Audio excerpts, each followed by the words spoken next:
레몬 리서치 김민수 대표님 모셨고요. YG 경제연구소의 차영주 소장님 나오셨습니다. 어서 오세요. 어서 오십시오. 네. 예, 반갑습니다. 빰 하셨어요, 차 소장님? 아니요, 그냥 우리 요 분장실에 또 실장님이 만든 분석해 주신 겁니다. 화면에 어떻게 나오는지 좀 볼까요? 엄청 멋지신데요? 그래서 지금 드는 생각이 분장실을 이렇게 실장님이 이렇게까지 저를 이렇게 신경 써주시는데 네. 소장님 벌써 뒤 쉬시겠다는 말씀하시니까 같은 제작진인데 왜 그럴까? 참네. 그래요. 자, 아이고. 저 오늘 먼저 좀 여쭤보고 싶은 게 있었어요. 삼성전자가 실적을 발표했잖아요. 그런데 사실은 저희가 이제 잠정 실적실을 통해서 어느 정도 예상은 했었는데 다 알던 내용이었는데. 예, 중요한 게 이제 컨퍼런스 콜에서 어떤 내용이 나오냐로 사람들이 많이 이야기를 하길래 좀 집중해서 봤는데 제가 보기에는 사실 앞으로 주가가 더 갈 만한 어떤 내용이 나왔나라는 생각이 들었어요. 그래서 좀 여쭤보고 싶었습니다. 먼저 대표님께 좀 여쭤볼까요? 화면 잠깐 보시게 되면 오늘 하도 많이 들으셨을 겁니다. 삼성전자 얘기, 실적 관련된 얘기 많이 들으셔서 이걸 또 약간 그래픽화해서 우리 연합뉴스에서는 이런 거 딱 잘하지 않습니까? 네, 그렇죠. 연합뉴스 자료입니다. 그래서 딱 보시게 되면은 뭐 영어가 뭐 이렇게 나와라고 하실지 모르겠는데 DX가 뭔지 아십니까? 우리 DX? 예, 그냥 제가 할게요. 고민하실 것 같아서 디바이스 익스피리언스입니다. 디바이스 익스피리언스. 익스피리언스. 그러니까 뭐 가전부터 뭐 나오는 네트워크 관련된 쪽이 저쪽이고요. X가 익스피리언스구나. 예. 멋있죠? 멋있네. 삼성전자답죠. 네. 그리고 MX가 모바일 익스피리언스. 모바일. 네. 이렇게 보시면 되는데 그러니까 결론은 보셔서 아시겠지만 이번 실적 내놓고 참 자신감 없게 보여졌네. 뭐 다 아시는 사실일 거고요. 게다가 지금 기조로 보면은 모바일 쪽이 한 50% 빠져서 반토막.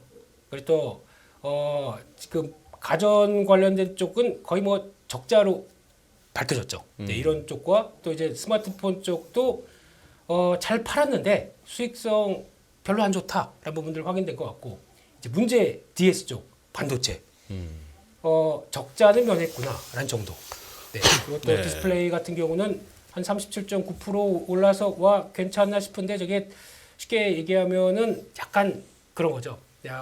애플의 도움이 좀 있었다. 그러니까 이게 결국에는 중국 쪽에도 들어가는 OLED, 중국 쪽에서 이제 OLED 쪽에 BOE가 막 들어오기 시작하는데, 근데 그래도 삼성이 LG 거 좀 뺏어갔다. 이게 좀 더 눈길이 가고 있고요. 또 여기 안 나오고 있는데 하만 쪽도 있습니다. 근데 하만 쪽은 의외로 좀 선방했더라고요. 그래서 좀 성과 나오나 하는 정도로 마감이 됐는데, 결론적으로 그렇죠. 작년 동기 대비해서 지금 상당한 난조를 보이고 있다. 대표적으로 반도체 쪽은 좀 충격적입니다. 거의 97% 마이너스네. 1년 사이에. 예고가 된 상황이죠. 예고가 된 네. 상황이었는데 네. 제일 궁금한 거는 요거 말고 또 그래픽도 있나요? 하나가 더 있을 텐데 요거죠. 네, 요거 보게 되면은 반도체만 따로 띄어 보게 되면 이제 뭐 매출 자체도 상당히 2, 3분기 대비해서 이제 꺾이면서 영업이익은 이제 완전히 이제 가라앉는 상황들. 근데 이게 이제 여기가 문제가 아니라 지금 1분기 때는 적자를 예상을 하고 있다 보니까 1분기는. 네. 그래서 그 정도까지 갈 텐데, 그러니까 이제 오늘 가장 큰 단서는 그거였습니다. 어제도 가장 많이 얘기했던 게 삼성전자가 과연 지금까지 얘기했던 것 중에서 감산에 대한 시그널을 보여줄 것이냐. 네. 근데 저는 안 나올 거라고 얘기 드렸거든요. 근데 안 나왔습니다. 왜냐하면은 제가 지금까지 뭐 그냥 음으로 양으로 이제 삼성전자 쪽과 이렇게 쭉 보게 되면은 삼성전자는 업황은 저점입니다. 근데 의외로 되게 자신감이 넘치더라고요. 파이팅이 되게 넘쳐 있어요, 사람들이. 네. 그래서 아니 너네 업황 안 좋지 않느냐라고 하더라도 뭐 회사 분위기는 그거는 당연히 사이클상으로 들어오는 구조고 거기서 우리가 위축될 필요가 뭐 있느냐라고 많이들 얘기한답니다. 그 정도까지만. 네. 그래서 오늘 나왔던 뉘앙스도 거의 그래요. 그래서 지금 인위적인 감산 기조 없다라고 했던 얘기들 그대로 나오게 되면 시장은 이제 인위적인 거 없으니까 자연적인 감산의 뭐 빌미를 뭐 찾지 않을까 싶은데 그런 내용에 또 이런 방구도 없었습니다.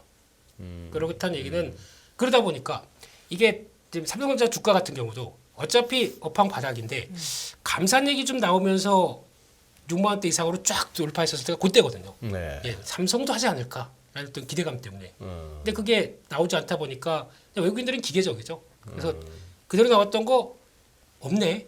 팔어. 한 이틀 동안 나왔던 게 이제 요 변화한 것 같고. 그래서 업황 관련된 얘기 쪽에서 변화보다 지금 시장에서는 그러면 또 주목하고 있던 게 되게 의외의 자신감이 그거죠. KPX 투자 작년만큼 하겠다. 작년에 한 53조 했던 것 같은데 53조 7천억 이번에 49조 후반대까지 나오게 되면 거의 유사한 구조죠.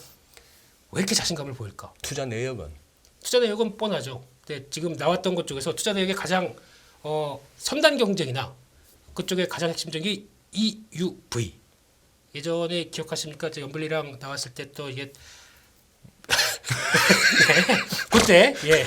EUV 쪽이나 또 하나가 이제 DDR5 얘기도 잠깐 했었어요. 근데 저는 DDR5에 대해서 그렇게 크게 무게를 두지 않는데 제가 더 눈길이 가는 게 약간 좀 작은 것 쪽에서 LPDDR5X라고 얘기를 했거든요. 천천히 말씀드리겠습니다. LPDDR5X 로우 파워 DDR5X 이게 쉽게 말씀드리면은 좀 달라. 예. 네. 이런 눈빛. 예. 이게 뭐냐면은, 그러니까 스마트폰 쪽에만 적용됩니다. 그러니까 지금 퀄컴하고 스냅드래곤 쪽에서 나오는 거를 가장 적합하게 저전력 쪽에서 유지할 수 있는 대표적인 차세대 모바일 쪽 DDR5 쪽인데요.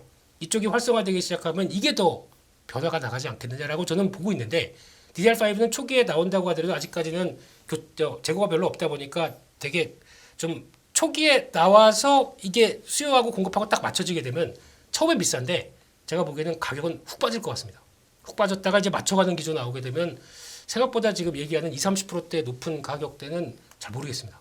그래서 이게 투자가 똑같은 금액으로 들어간다라는 건데 우리가 작년과 똑같이 한다라고 했을 때 똑같은 식으로 가면 말이 정확하게 안 흐르죠. 말이 좀 정확하게 흐르는 것 중에 하나가 김희재 대표 얘기하신 그 노광 장비 쪽으로 투자하는 것은 기존과 좀 다른 거죠. 그리고 또 한 가지 지금 미국에 캐펙스 투자 들어가는 거 포함되어 있죠. 클린룸 짓겠다는 거죠. 신제품 개발하겠다라는 거죠. 물론 신제품 미래 먹거리인데 이게 단순하게 금액을 유지하는 부분에 있어서 반도체 부분에 대한 투자라기보다는 네. 이 지금 상황에서 미래 먹거리 쪽에 투자하는 것과 투자 포인트가 좀 다르죠. 그렇기 때문에 캐펙스 투자가 금액이 동일하다고 보면 될까요, 안 될까요? 그렇죠. 안 될. 그렇죠. 그러니까 금액 자체만 놓고 보면 캐펙스 투자가 동일하다고 볼 수 있지만 결국 이들이 지금 미래 먹거리를 하겠다. 이거 삼성전자니까 할 수 있는 거죠. 돈이 있으니까 하는 거지만 지금 반도체 시황에서 반도체에 대한 투자를 그러니까 지금 현재 상황에 투자를 하겠다는 게 아니라 미래 먹거리 투자하는 거니까 결이 좀 다르다. 그렇게 그걸 이해하셔야 본질이 보이지 않을까 싶습니다. 그래요. 그러면은 이걸 여쭙고 싶은데 여쭙기 전에 차지현님이 좀 전에 그 그래픽 보여드리니까 네. 제리님 차트가 많이 세련되어지셨다는데 차지현님 지금 띄엄띄엄 보셔서 그래요. 저거 연합뉴스 그래픽이에요. 미리 예고를 드렸습니다. 그래 아까 얘기하셨죠. 제리는 저런 그래프 못 만들어요. 예? 저렇게 저도 단타 포기하고 아이. 하루 종일 할 수 근데 있습니다. 여기서 우리가 좀 봐야 될 게 뭐냐면 네. 지금 전반적으로 봤을 때 반도체가 지금 이제 그 전년 동기 대비해서 2,700억이 나왔고 매출이 20조인데 2,700억이 나왔잖아요. 이거 거의 적자로 봐야죠. 아니 글쎄 아니 3분기 대비 매출 얼마 줄었다고 이익이 저렇게 줄어요.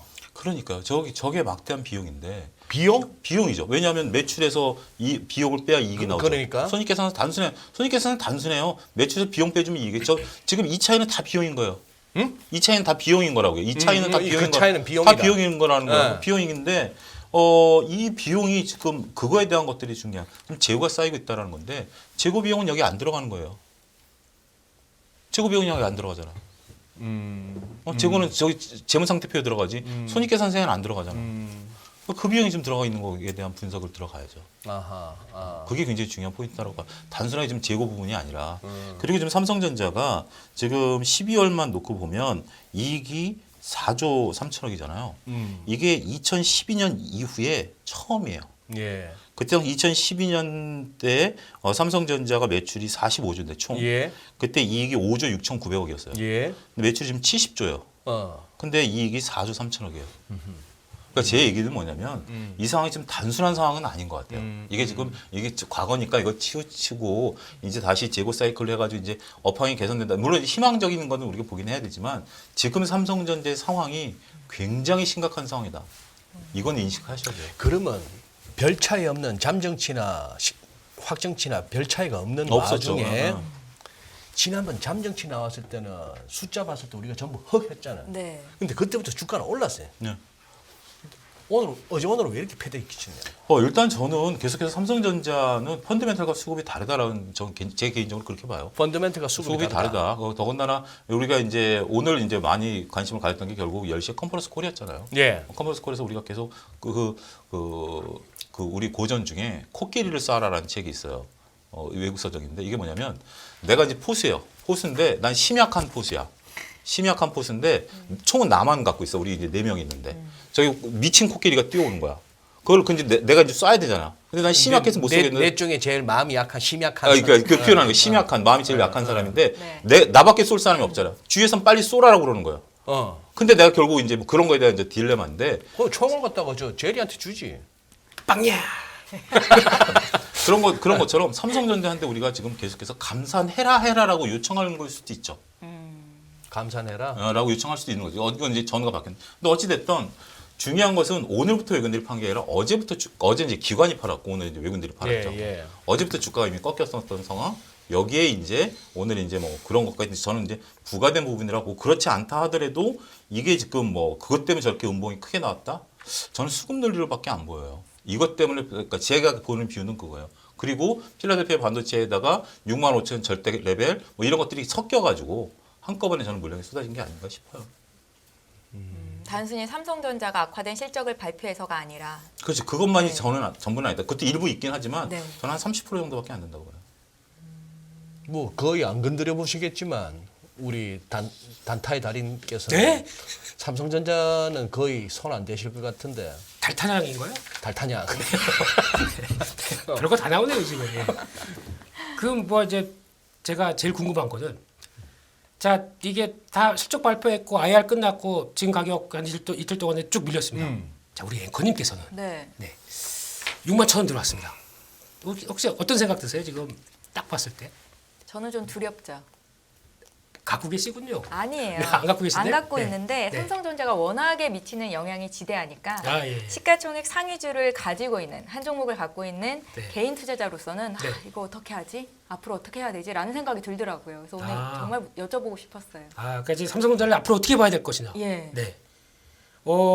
개인적으로는 솔직히 뭐 큰 별 감흥이 없다고 봐야 될까요? 그냥 공사님이 그러시네. 제리도 삼전이 궁금한가? 그러시네.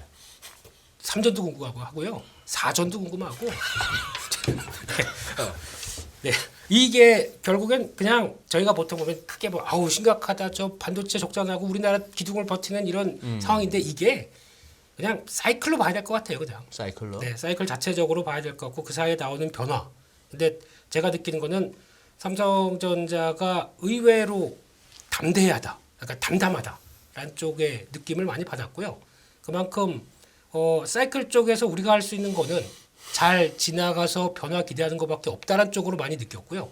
그 중에서 저는 그거밖에 없습니다. 삼성전자가 앞으로 뭘 보느냐, 어디 투자를 강화하느냐, 어떤 때 성과를 내겠느냐라고 하게 되면 결국엔 그거는 이번에 오스틴 공장도 다 파운드리로 간다고 했습니다.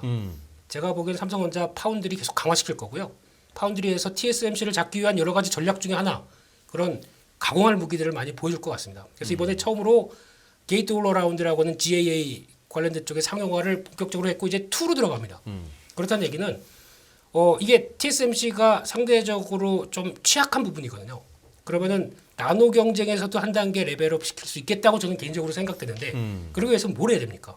그러면 EUV가 그것도 이제 TSMC 같은 경우는 지금 현재 다 대부분 일본 업체나 대만 업체 쪽, 그러니까 대만 업체 쪽으로 그 쉽게 말씀드리면 내재화가 잘 안 돼 있어요.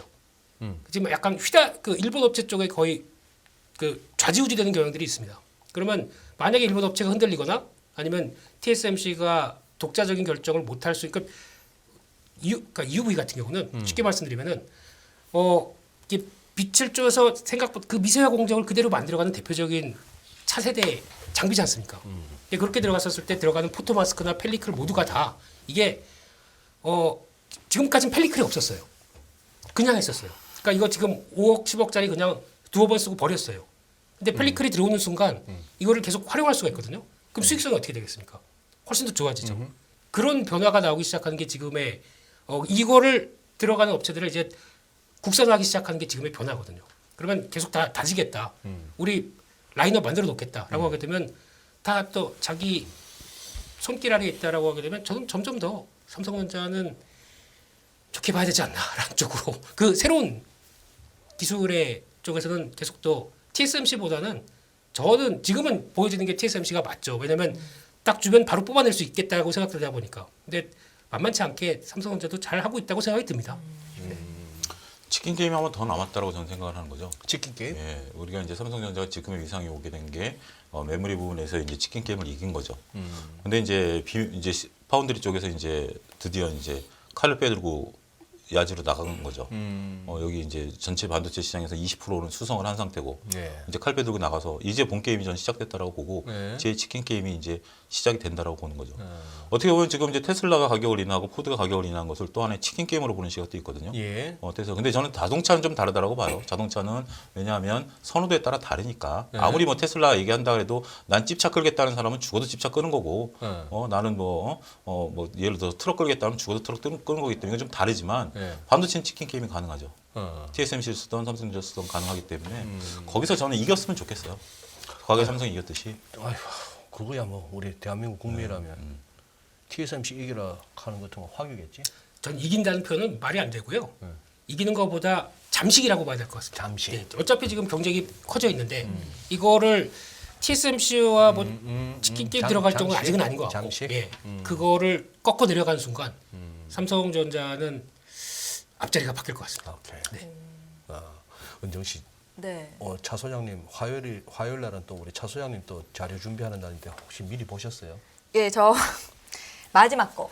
6번. 굉장히 오늘 땡기네. 오, 굉장히 오늘 땡기는데 네. 지금 AI도 준비해 오셨고 어제 또 AI로 또 감동을 한번 또 선사했다면서 우리 시청자분들한테. 이것도 그냥 저 매매하는 그 얇은 습자지 같은 얘기였었으니까요. 그냥 뭐 참고만 해주시고요. 거기다가 지금 와 이것이 이거 동해에서 나는 오징어 명태초 미리 스포하시지 마시고요. 이거 스포하지 말고 네. 자 저희 가입시다. 들어봐야 될 것 같습니다. 차영주 그걸 소장님께서 스포하시면 좀 어떡해요? 아니야 쏘리 아, 저 그거 굉장히 어렵게 만들어 놓은 거예요. 브루스 윌리스가 귀신이래. 지금 시청자분들이 굉장히 식센스. 궁금해하실 것 같으니까 바로 좀 시작을 해볼게요. 준비하신 이슈 하나하나 좀 풀어주세요.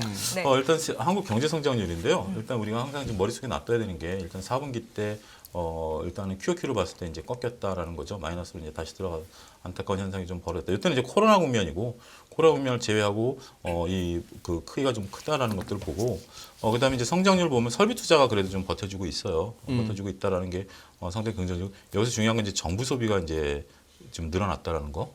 우리가 이제 GDP를 보게 된다라면 정부, 기업, 민간이잖아요. 근데 네. 민간은 지금 현재 못 쓰고 그다음에 이제 우리 건설 투자, 설비 투자는 이제 기업 쪽인데 그나마 기업은 조금 중간지대인 것 같아요. 코로나 때는 둘 다 죽을 쓰다 보니까 정부 소비가 늘어났었던 건데 지금 다시 정부 소비가 늘어난 4분기 현상. 다음 그래프를 보면 이제 이게 나타나는 거죠. 이렇게 현상이 나타나는 거죠. 지금 이제 민간 쪽 여기서 민간이라고 하면 이제 기업들까지 들어가 있는 거라 이게 지금 숫자로 나오고 있는 것들 이거는 간과해서는 안 된다. 저는 끊임없이 이 표는 그냥 좀 새기고 있습니다. 그래서 지금 아무리 이제 뭐 미래를 보긴 해야 되지만 지금 우리가 서 있는 자리가 어떤 자리인지 이 부분을 좀 봐야 되지 않나 싶어서 예. 여기까지입니다. 오케이.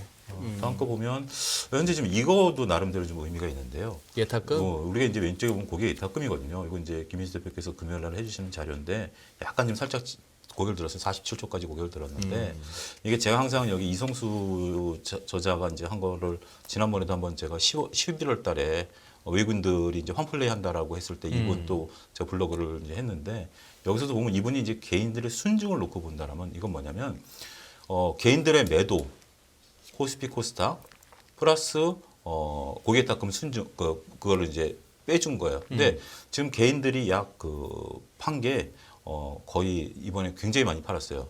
그래서 지금 고객탁금 늘어난 거와 이걸 합치면 개인들은 약 6조를 자금을 뺀 거예요. 왜냐하면 주식을 팔아놓고 가만히 있으면 고객탁금이 늘어야죠.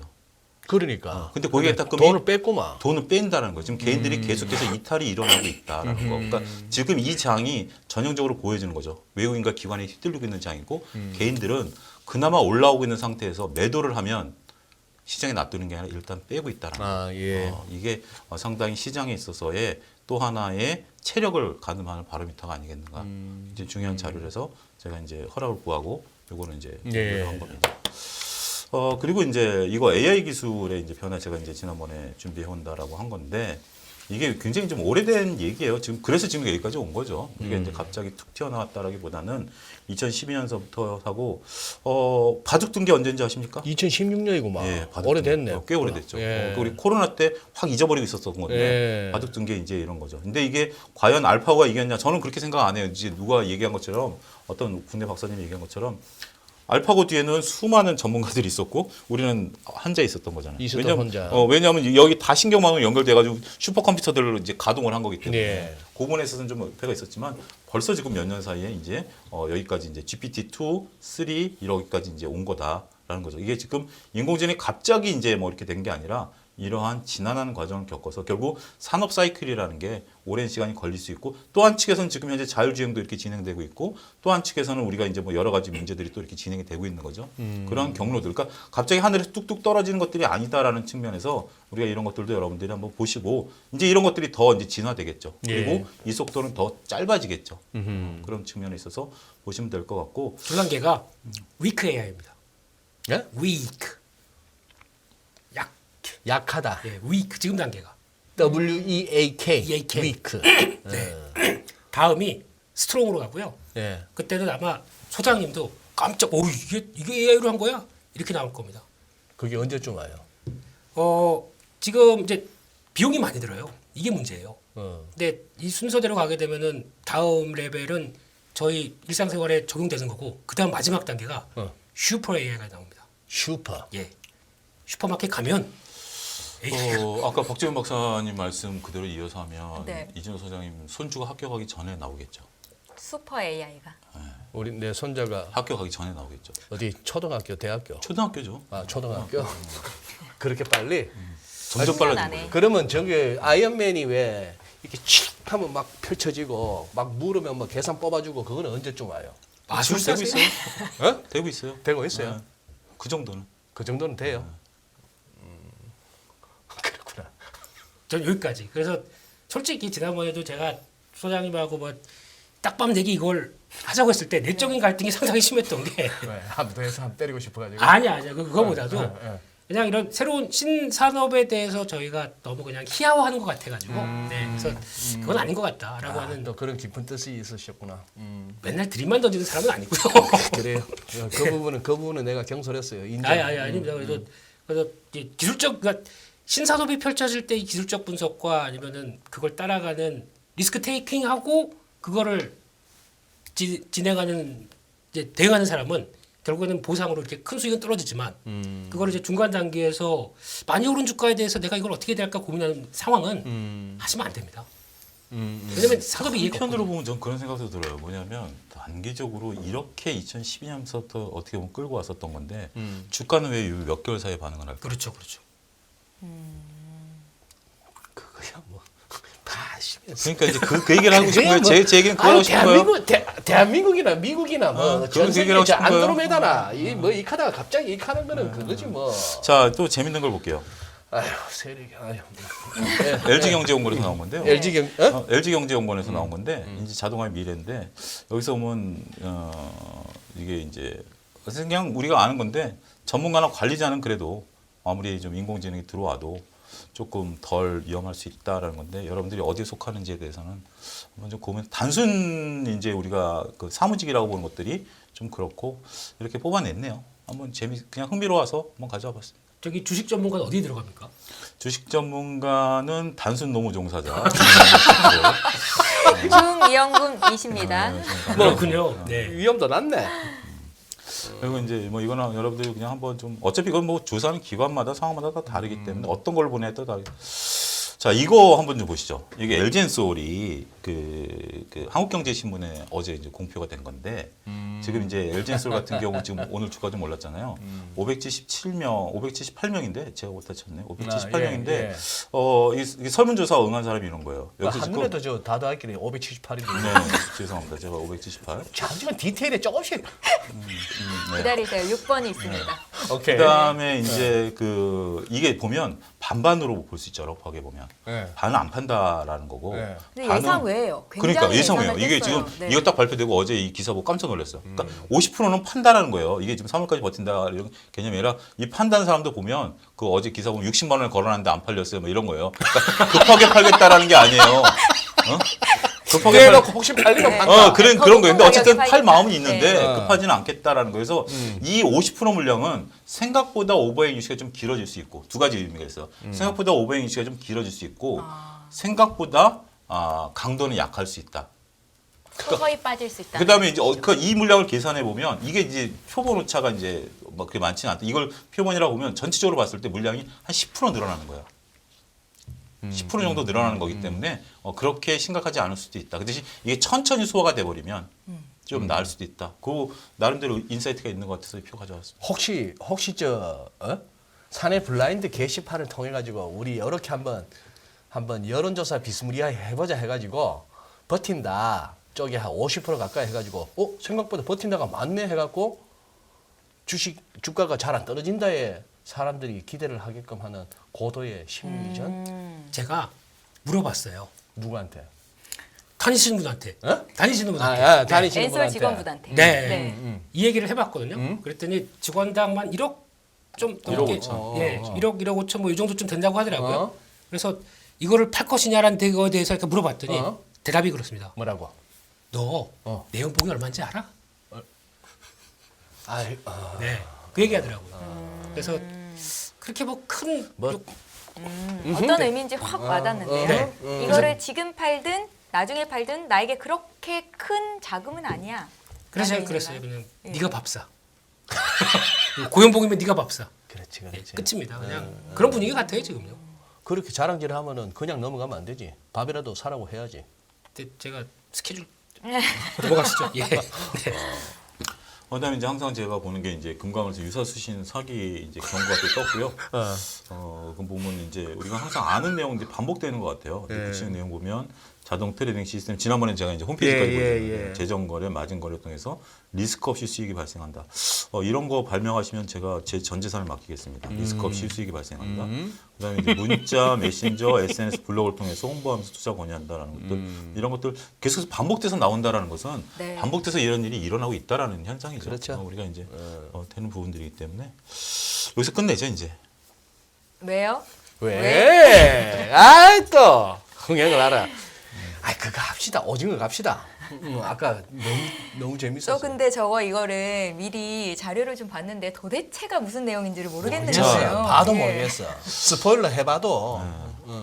이제 저는 이제 이 화요일마다 이제 먹는 거 가급적이면 가급적이면. 이거예요. 이게 뭐냐면 단기 매매 제 이슈로 배우는 투자 이제 제가 아이템 만든 거 단기 매매인데 우리 이건 다 알잖아. 태정, 태세, 문단세, 예상. 소장 이거 한번 해보세요. 뭐요? 이거 원속이요. 원석이요? 예. 잠깐만요. 수헬립의 붕탄질, 산플레마와 알규인, 수소, 헬륨, 리비안? 이거 고등학교 때 안 배우셨어요? 아니, 그러니까 이제 기억을 하시라는 게 고등학교 때 이렇게 배우지 않으셨나요? 아 죄송합니다. 문송합니다. 제가 나도 문과인데 우리는 했는데 그때는 또 소장님 때랑 저희는 또 학제가 바뀌었구나. 배우는 화학 방법이 투가 조금 있고요. 달릴 화학 수가 있죠. 나 이런 거 모르는데 30대가 이런 걸 어떻게 알아요? 네. 그래서 제가 이제 저는 이거죠. 동호명 청고방, 서조세 넘산민, 동호명 청고방, 청고방. 서조세 넙산민. 입에 좀 착 붙어야 되는데 동호명 청고방까지는 붙는데 시조세가 아니고 서조세 넙산민. 서조세 넙산민. 저는 이게 무슨 종목 업종인가 싶었는데 그것도 아닌 것 같고. 주문 외우는 줄 알았어요. 내 종목 올라가다가 동호삼, 동호병, 삼고삼 이런 이거 아닌가요? 자 공개하겠습니다. 자 공개. 동해에서 나는 오징어, 명태, 청어, 고등어, 방어고요. 서해에서 나는 조기, 새우, 넙치, 삼치, 민어입니다. 도대체 이걸 이게 알고 뭘까요? 있으셔야 수산시장 가서 그 지역에서 나는 물고기를 드실 수가 있습니다. 저 속초 가가지고 저기 뭐야 조기 주세요 하면 안 되는구나. 그렇죠. 그거는 팝니다. 파는데 차로 실어다가 갔다 온 거죠. 그렇기 때문에 동해에서 나는 오징어, 명태, 청어, 고등어, 방어. 청어는 어디서 나죠? 포항. 고등어 어디서든지 다 나고요. 방어는 좀 아래쪽에서 나오고. 서해에서 나는 조기, 새우, 넙치, 삼치, 민어. 이 삼치, 민어는 또 이제 또 전라도 사람들 보양식으로 먹는 거죠. 민어는 여름 생선입니다. 나 저 넙치가 뭔지 모르겠네. 넙치라고 우리가 얘기하는 게 넙치랑 광어랑 다른 거죠. 다르죠. 광어는 좌광우도입니다. 예? 좌광우도. 좌광우. 우도. 그러니까 눈이 좌측에 있는 건 광어고요. 네. 우측에 있는 건 도다리입니다. 그런 거 모르시죠? 야 진짜 이쪽으로 오면 디테일 강해. 좌광우도. 이쪽으로 오면 네. 디테일 강해. 피싱 TV 같아요 지금. 눈을 보면 좌측에 있는 건 광어고 우측에 있는 건 도다리. 봄도다리, 가을 광어 이러잖아요. 그럼 넙치는요? 넙치는 그거 좀 이제 비슷한데, 그러니까 좀 하여튼 그런 느낌 있잖아요. 넙치라고 좀 그렇죠. 원래 채팅방에 네. 자세한 디테일 좀 알려주세요. 네. 저희 알고 싶습니다 이 내용은. 네. 대부분의 이제 생선들이 이제 그 겨울 생선이고요. 여기서 이제 퀴즈를 내면 이런 거죠. 여름에 먹는 생선은 무엇일까? 정답 민어 뭐 이런 거. 이렇게 충분히 가능. 제가 이걸 해온 이유가 자 이제 본론 들어가면 지금은 로봇 수소 온라인 교육 제가 이렇게 빈칸을 놔뒀어요. 뭐냐면 네. 지금 이 관련 테마주들이 움직이거든요. 수소도 테마주들이 움직였고 온라인 교육도 오늘 이제 테마주들이 움직이는 거죠. 여러분들이 만약에 단기 매매를 하시겠다면 이런 식으로 여러분들이 종목을 외우셔야 돼요. 그래야 대응이 가능하지. 지금 오늘 온라인 교육 올라간다. 온라인 교육주 뭡니까? 네이버에 물어보고 하시면 늦어도 한참 늦는 거죠. 그래서 오늘의 요지는 뭐냐면 우리가 이제 고등학교 때 배웠던 이러한 방식들로 여러분들이 만약에 단기 매매를 하시겠다면 여러분들의 종목을 미리 해서 이것뿐만이 아니라 테마들 많죠. 예. 그렇게 해야 대응이 가능하다라는 점을 강조하기 위해서 동호명, 청고방 이렇게 말씀을 드렸습니다. 그 지금 저 로봇하고 수소하고 온라인 교육 옆에 빈칸은 안 알려주시는 거예요? 본인들이 작성하셔서 외우셔야 되는 거예요. 본인들이 본인들이 작성해서 외우라고? 외우셔야 돼요. 이렇게 단기 매매 하시려면. 아 그거 외울 것 같으면 내가 연합 인포맥스 안 들어오지. 왜요? 그 뭐 그 정도 그 수고도 하고 저 뭐 정성도 들이고 하는데 뭐 짜달실이여 시시껄렁한 얘기나 하는 연합 인포맥스 2부 듣고 있겠어. 좌광우도를 배우려고 들어오죠. 아 어디서 아는 것들인가? 로봇은 전라도냐 경상도냐 뭐 이런 겁니까? 이상입니다. 다음 주 또 기대되시죠? 준비해놨습니다. 아니 온라인 교육이 왜 뛰어요? 오늘 정부에서 디지털 정부를 추구하는 대한민국 정부에서 네, 교과서도 AI로 교과서도 AI로. 네, AI 교과서. AI 교과서가 뭘까요? AI 교과서가 뭐지? 일단은 그러니까 AI 교과서란 얘기는 교과서가 정형화된 게 아닙니다. 쉽게 말씀드리면. 그러면 이제 교과서가 아니라 무슨 이제 폼이 좀 다르게 이제 저희가 얘기하는 이제 우리 앵커님 아이들이 네. 그 학교 갈 때쯤이면은 다 이제 엄마 학교 다녀오겠습니다. 뭐 예전에 저희는 그랬잖아요. 학교 가면은 새 학기 되면은 책 이만큼 받아오고 그막 낑낑대고 들고 왔고 그랬잖아요. 근데 이런 게 없는 거죠 이제. 그냥 예를 들면 태블릿 PC 하나 들고. 그렇죠, 그렇죠. 예. 네, 그거랑 이제 환경 이제 조금 더 나가면은 이제 막 엄마 나 공부해 이러면서 막 이거 하고 이러면서 그 자비스한테 물어보듯이 뭐 이런 식으로 뭐 그렇게 가겠죠. 근데 아직 오늘 내용 봐서는 조금 감은 잘 안 옵니다. 그래서 이거는 좀 봐야 되는데 일단은 교육이고 AI 교과서다 보니까 일단 종목은 가는 거죠. AI 붙었지 않습니까? 그러니까 이런 거 우리가 이제 간극을 생각하셔야 되는 게 교육이라는 게 우리가 이제 교육부에서 교육 방향과 교육 내용을 제정을 하잖아요. 그걸 이제 단순하게 하는 게 아니라 그쪽의 전문가분들께서 수없이 토론과 논의를 해서 뭐 하나의 과제를 넣을 것인가 뺄 것인가를 해서 만들어내는 게 교과서잖아요. 그렇기 때문에 이게 과연 AI가 붙는 게 교과서가 맞냐라는 거죠, 논리적으로. 그 부분 일단 고민 한번 해보는 거고. 두 번째는 지금 이제 우리가 의료, 원격 의료.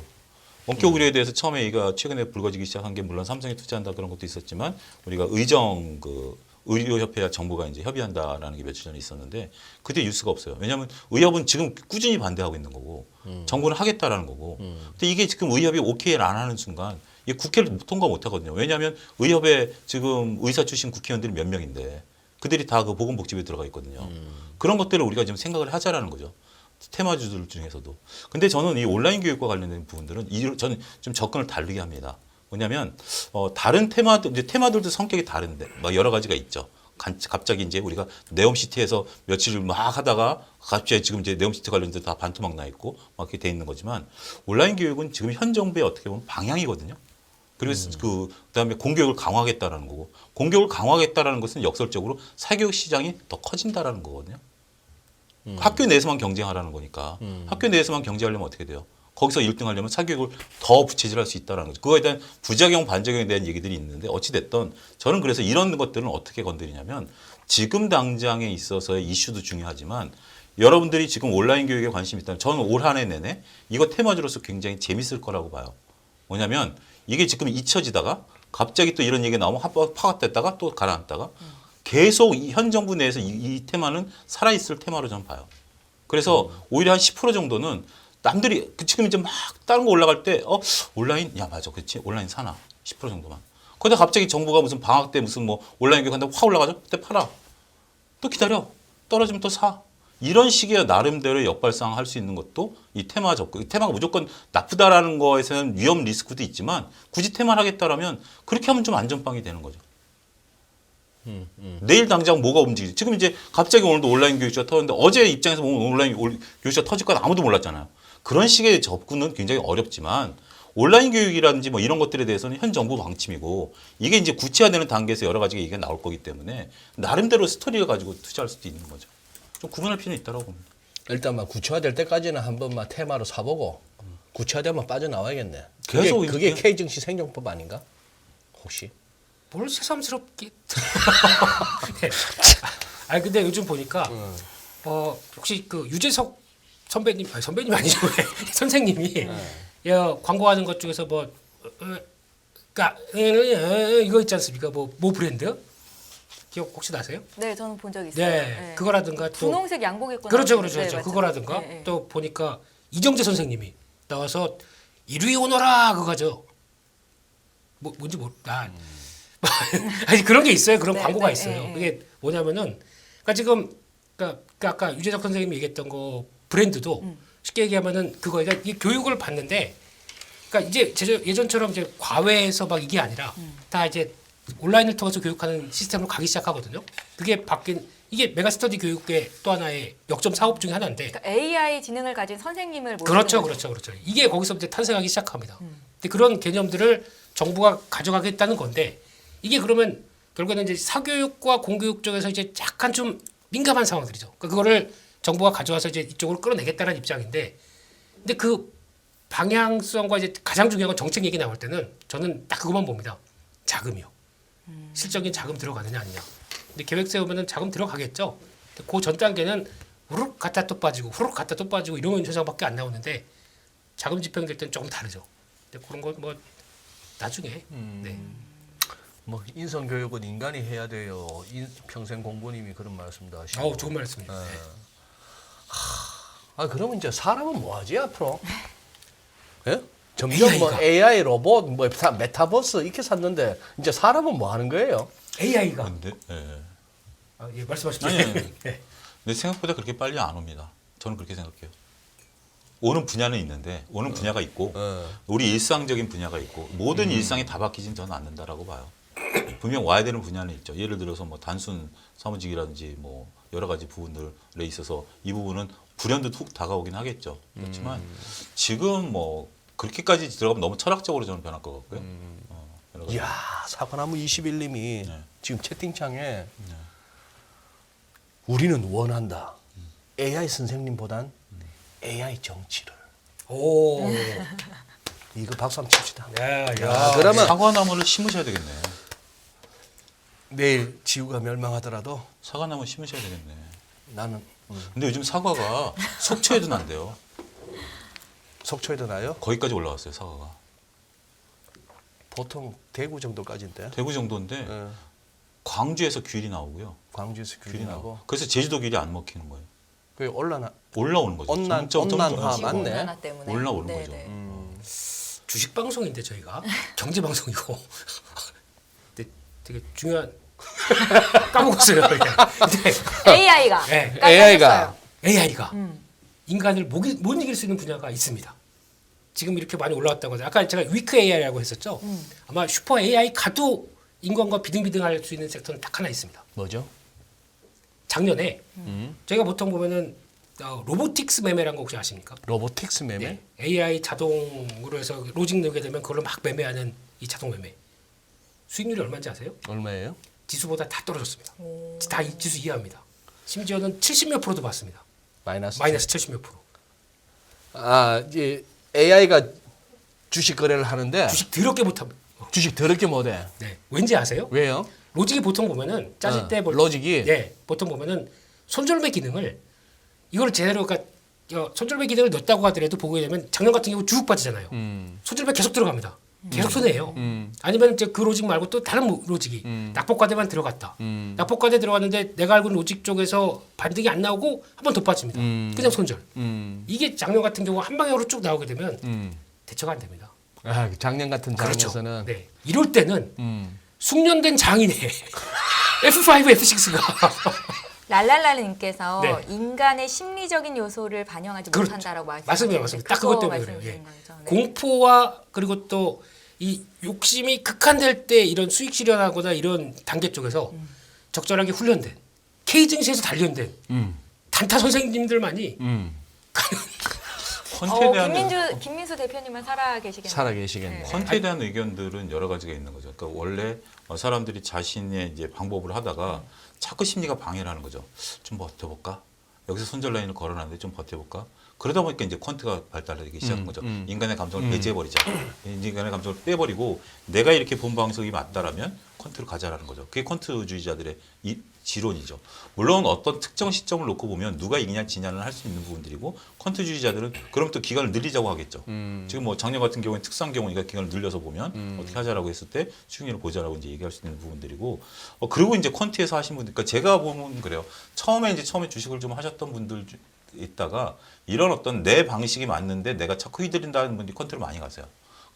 특정 증권사에서는 HTS 로직을 스스로 짜게 개방형으로 한 증권사도 3개인가 있어요. 거기 들어가서 교육받고 하면 자기가 이거 HTS 프로그램 짜요. 그래서 로직을 걸어놓으면 그다음에 이제 더 중요한 건 뭐냐면 그거 이제 검증까지 가능해요. 과거 데이터를 통해서 내 로직이 맞느냐 이렇게 돼 있고 거기서 멈추시는 분들이 있고 좀 더 숙달이 되면 그래도 인간이기 때문에 내가 심리에 있는 것이 정상적이다. 다시 돌아오시는 분들도 있고요. 그러니까 각자 자신들의 맞는 취향에 맞는 방법들이 있다라고 보시면 될 것 같아요. 장기 투자, 같이 투자하시는 분도 있고 데이 트레이딩 하시는 분이 있는 것처럼 퀀트 투자에 대한 건데 저는 개인적으로 퀀트는 그렇게 선호하지는 않습니다. 사실 뭐 요즘이야 이제 퀀트 알고리즘 매매 이렇게 얘기합니다만 뭐 이른바 우리 소시적의 그 왜 시스템 트레이딩이라 해갖고 그렇죠. 많이들 했잖아요. 주로 이제 기술적인 그 시그널로 선 깨지냐, 뭐 보조 지표가 얼마 갔느냐 이런 거 갖고 하는데 그게 말씀하신 대로 어느 정도 박스권 안에서나 박스권 안에서는 그게 통하는데 작년 같은 장이 오거나 2020년, 21년 같은 장이 와보면은 손절하기 바빠 그거는. 요즘은 로직이 어디까지 증권사 로직이 어디까지 발전되냐면 채권 금리 10년물 국채 금리 변동 집어넣고요. 환율 변동 집어넣고요. 외국인들의 수급 집어넣고요. 굉장히 우리가 생각하는 것 이상으로 그러니까 소장님 말씀하신 거에 대해 제가 이제 좀 첨언을 하자면 그게 이제 초기 단계고 우리가 이제 아까 인공지능에 얘기했을 때 그게 이제 초기 단계고 지금 이제 그런 것에다가 플러스까지 이제 더 막 이제 집어넣으니까 뉴스를 끌어와서 집어넣게 돼 있어요. 거기까지도 지금 HTS가 발달돼 있어요. 예전에 그 왜 그랬잖아요. 알파고가 이제 바둑 얘기하자면은 알파고가 처음 나왔을 때 가끔씩 하다가 저런 택도 수가 나와 했던 게 초기인데 그게 이제 입력되어 있는 기보가 한계가 있다 보니까 근데 그게 이제 자꾸 많아지고 이러다 보면 이제 계속 돌리다 보면 이제 최선을 찾게 되는데 나중에 그럴 거 아니야. 이진우 AI, 최현정 AI가 앉아갖고 뭐 진행이라고 할 거 아니야. 하면서 또 이제 입력을 해놓으면은 1부에서는 아주 진지한 척하고 열심히 공부하는 척하는 이진우 이렇게 입력해놨다가 야, 그렇죠, 2부에 톰 제리 AI들 나오면은 인사만 하고 나서부터 바로 표정이 막 야리꾸리해지면서 이제 놀러 가다가 한 25분쯤에는 한번 버럭거리고 이렇게 입력이 됐을 거 아닌가? 그거를 진짜 우리가- 딥러닝 잘하셨네요.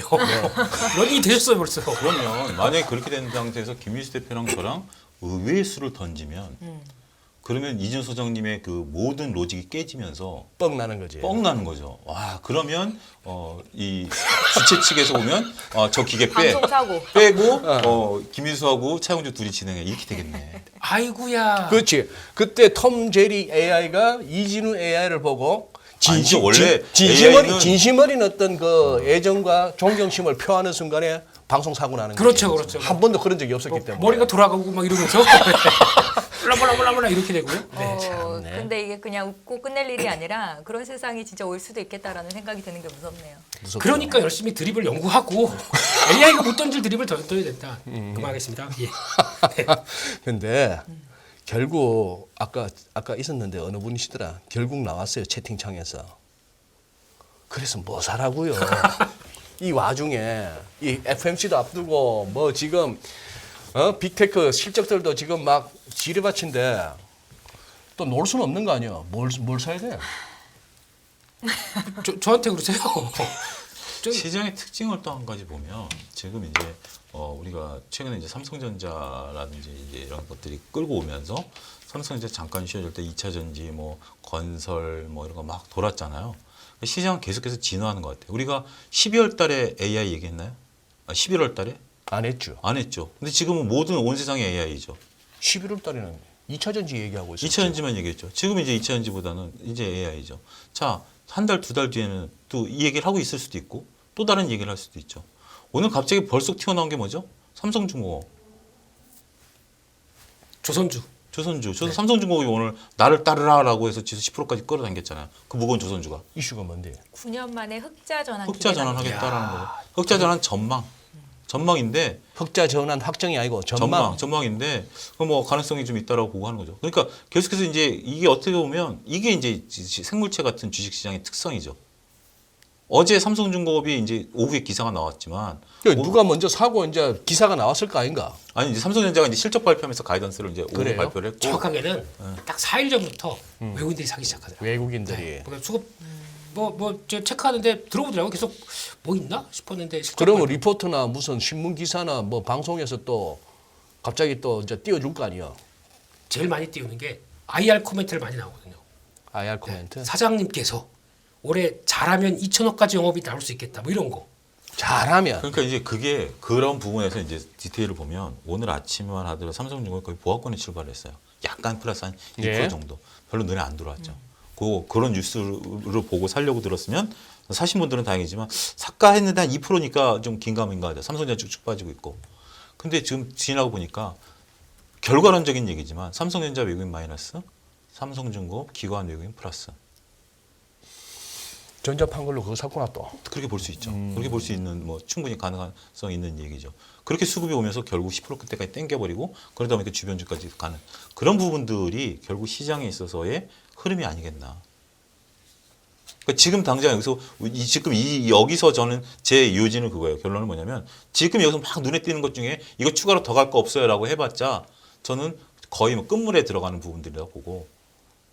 근데 오늘 티했던 게 그겁니다. 시장이 일단 코스피가 1% 빠졌습니다. 삼성전자, SK하이닉스가 외국인들 매도하면서 빠진 거예요. 지수가 꺾입니다. 2,500 이번에도 또 역시 아이고 이러면서 안 되는구나 했는데. 힘들구나. PBR 100 근처 가게 되면 저모양이구나. 아는데 더 중요한 사실은 제가 오늘 아침엔 긴장했거든요. IR 나오기 시작하면서 종목들이 이거 알지 않습니까? 뭐 IA 이거 로봇 이거 팔아야 되나 이러고 있는데 중요한 건 종목들이 안 죽어요. 신기하게도. 종목들이. 네. 그래서 이럴 때는 뭐 넘어가 봐야죠. 뭐 거기다가 또 미리 예측하느니 근데 그냥 대표님 네. 보통 지수가 먼저 꺾인 이후로 네. 개별 종목들이 잘 버티다가도 한 번에 훅 가는 경우가 있잖아요. 그럴 수 있죠. 그런 경우를 좀 대비해야 되지 않아요? 그럴 수 있는데 그러니까 저 같은 입장은 가능성을 염두에 두고 그러니까 제가 말씀드리는 게 그거죠. 내가 이거를 뭐 사가지고 저 10배 그 꼭까지 거기서 팔겠다는 게 아니라 확인할 거 확인하고. 그러니까 제 논리는 그거죠. 끝까지 가보겠다. 어차피 내 아이디어는 처음에 어떤 소장님께도 욕 먹고 뭐 무슨 뭐 검찰 조사 받아야 되는데 이런 욕 먹고까지도 얘기를 드렸지만은 네. 많은 분들은 반대를 했던 상황들인데 여기까지 왔지 않습니까? 그러면은 그냥 여기서도 그러니까 리스크를 테이킹한 사람은 과 아닌 사람의 이제 차이가 나는 거죠. 근데 그런 쪽에서 이제 저는 그렇다고 뭐 꺾이는 거 보고 팔아도 뭐 큰 게 없기 때문에 차라리 지금은 지수가 아마 이렇게 될 것 같습니다. 2,400선 만약에 위협 받는다 그러면 그때는 또 그동안 많이 올랐던 뭐 AI 또 로봇 이런 것도 우르르 무너질 수도 있죠. 그때 팔아도 그냥 뭐 되겠다는 입장 쪽에서 그러니까 고점 신호가 나오냐 안 나오냐에 따라서 지금 바뀌는 거죠. 근데 하지만 단기적으로 지금 들어갔다 나갔다 하시는 분들 뭐 지금 보니까 거의 모든 분들이 다 전국 단타 대회 하고 있습니다. 여기서. 네. 천하제일 단타 대회. 천하제일 단타 네. 대회. 근데 아침만 문 열어라. 나는 오늘 5% 먹었네, 10% 먹었네 이러면서 다 이러고 있거든요. 그게 한번 이제 물량화돼서 이제 우르르 무너지느냐. 요게 이제 다 그러면 단타했던 분들 다 똑같아요. 다 보는 선들 거의 비슷해요. 그러면 무너졌을 때, 그러면 다 똑같이 나오게 됐을 때, 그럼 또 한 번 더 돌리거든요. 그러면 또 쫓아갔다가 여기서 왔다 갔다 할 때 당할 거를 감안하고 지금 수익률을 개선하셔야죠. 천하대일 이 얘기를 하면 또 나 이거 진행자로서 자격 없는데 해주시죠. 전 세계가 천하제일 단타대회 하는 거 맞는데 네. 루시드가 무슨 찌라시 하나 돌았다고 막 장중에 100%? 더블 갔다가 뭐 40 몇 프로 오르고 끝나고 그 다음에 또 토해내고 뭐 그랬길래 나도 전기차익하면서 리비안도 막 뛰고 있겠는데 지구적인 단타 대회야. 좋은데 그래서 누구는 벌고 누구는 터져. 그렇죠. 오늘 터졌으면 내일 또 반가이 하면 되고 오늘 먹었다가 내일 또 개어낼 수도 있고 이래 하는데 다른 뭐 주식 방송 진행 안 하면 되지 뭐. 그래서 세상에 남는 게 뭔데 그래가. 그렇게 해서 세상에 남는 게 뭔데 조금 유식한 말로 그렇게 해서 창출되는 부가가치가 뭔데 이 시장에서. 그런 사람들도 의미는 있죠. 그러니까 저는 뭐 두둔하기보다는 시장 유동성을 공급하는 것도 있고요. 그렇죠. 나중에 시장에 있어서의 어떤 완충 작용도 할 수 있는 것도 있는데 그런 작용은 저는 있다라고 봐요. 하지만 저하고는 전혀 성향이 맞지는 않아서 저는 하지는 않습니다. 그러니까 그 존재는 인정하는 거예요. 아니 왜냐하면 투자는 성향이기 때문에. JDAI 깨갱. 아니 그 진짜 김희수 대표에 대해서 뭐라고 안 하는데 김희수 대표 스타일이에요. 정 김희수 대표 스타일인데 그러니까. 지금 제가 이제 얘기하는 것은 지금 저희 방송들의 논조를 좀 잡았으면 좋겠어요. 논조를. 갑자기 지금 다 우리 뭐 지금 단타 얘기하는 거로만 지금 모은 우리 지금 그러니까. 마지막에 지금 20% 단타 얘기만 하는데 이거 하나의 방식인데 왜 단타 얘기만 지금 계속해서 몇 주째 하고 있는 거죠? 좀 그거에 대해서는 조금 고민해 볼 필요는 있다고 봐요. 더 많은 얘기들 할 것들도 있고 지금 뭐 오스템에 얼만큼 소비자들도 호도하고 있는가에 대한 부분들도 얘기를 해야 될 것이고 뭐 여러 가지 얘기할 얘기 많은데 왜 계속 뭐 이렇게 짧게 끊어치는 얘기만 하죠? 잠깐 준비해 오셨지 않습니까? 6번 단타에 준비할 상황. 오징어. 방어. 오징어 없었습니다. 오징어는 왜 동해에서 오징어? 있었습니까? 동호명. 동해 오징어 명태. 네. 은정 씨 수습해 주세요. 이렇게 해서 오늘도 두 분의 다양한 의견을 잘 들어봤고요. 저는 개인적으로 이번 주 중요한 이벤트들이 참 많다고 하잖아요. 그래서 그런 이벤트들을 잘 무사히 넘기고 나서 또 두 분께서 어떤 의견을 주실지 앞으로는 어떤 종목들이 시장을 이끄는 원동력이 될지 듣고 싶다라는 생각이 들었습니다. 저희 여기서 좀 마무리를 해볼까요? 전례 없는 금리 인상이죠. 환율 너무 어려워요. 결론만 알려주세요. 당신은 외환 모태솔로입니다. 환율 그동안 너무 어려우셨죠? 이제는 쉽다 말할 수 있을 거예요. 오늘부터 환율과 썸 타시겠습니까?